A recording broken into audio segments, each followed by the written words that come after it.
হেই ওটাকুস, কেমন আছো সবাই? আজকে আমরা এক্সপ্লেইন করতে চলেছি একটি অসামান্য অ্যানিমে কোনন দ্য সোর্সার ক্যান সি। তো গাইস এই এক্সপ্লেনেশনটি খুবই মজাদার হতে চলেছে, তো ভিডিওটি শুরু করা যাক। এপিসোডের শুরুতে আমরা একটি ছেলেকে দেখি। সে বসে আছে এবং বলছে দেখা মানে আসলে কি? সবাই বলে আমি দেখতে পারি না। কিন্তু দেখা বলতে আসলে কি বোঝায়? আমি এটা জানতে চাই। তার পাশে তার বাবা-মা এবং ভাইকে দেখতে পাই। ছেলেটার মা এটা শুনে খুব কষ্ট পায়। কারণ তার ছেলে জন্ম থেকেই দেখতে পারে না। তখন তার বাবা বলে, দেখা মানে হলো রং এবং আকার চিনতে পারা। কিন্তু তোমার চোখ সাধারণ নয়। এতে হিরোর স্কার আছে যা হোলি নাইট হিউগেইলার রেখে গিয়েছিল। এটা খুবই অসাধারণ। তাই তোমার নিজের উপর গর্ব করা উচিত। কিন্তু আমাদের মেইন ক্যারেক্টার কিছুই বলে না। শুধু চুপচাপ বসে থাকে।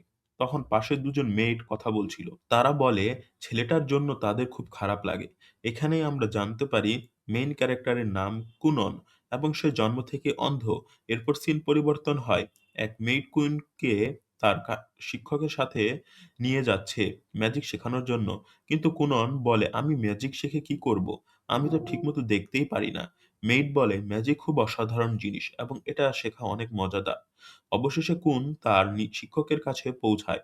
ম্যাজিকটি প্র্যাকটিস করা শুরু করে। সে জিজ্ঞেস করে সে কি টাইপের ম্যাজিক করছে। শিক্ষক বলে সে ওয়াটার ম্যাজিক করছে।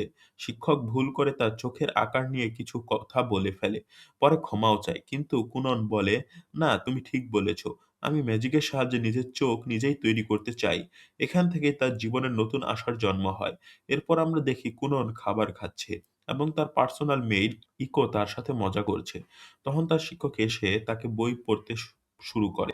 কুনন আজ হোলি নাইট হিউগিলার ইতিহাস শুনতে চায়। শিক্ষক জানায় অনেক আগে হিরো ও ডেমন লর্ডের মধ্যে ভয়ানক যুদ্ধ হয়েছিল।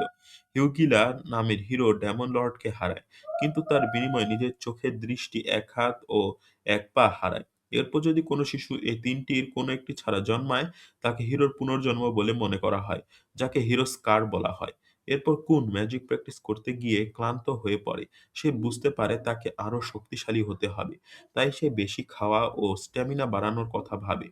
ইকো পরামর্শ দেয় সে যেন স্টোর প্র্যাকটিস শুরু করে। এরপর কুন তলোয়ার চালানো শেখা শুরু করে। একই সাথে ম্যাজিকেও দ্রুত উন্নতি করতে থাকে। তারপর শিক্ষক অবাক হয়ে যায়। কারণ সে একটার বদলে একসাথে ৬-৭টা ম্যাজিক বল তৈরি করতে পারে। অন্যদিকে এক অভিজাত মেয়ে মেরিকা আসে, যার সাথে কুনের রাজনৈতিক কারণে বিয়ের সম্পর্ক ঠিক করা হয়েছে। প্রথমে সে কুনকে পছন্দ করত না, কারণ সে সবসময় চুপচাপ থাকতো। কিন্তু এবার সে কুননকে খুব আনন্দে স্বাগত জানায়, খেলাধুলা করে এবং ভালোভাবে কথা বলে।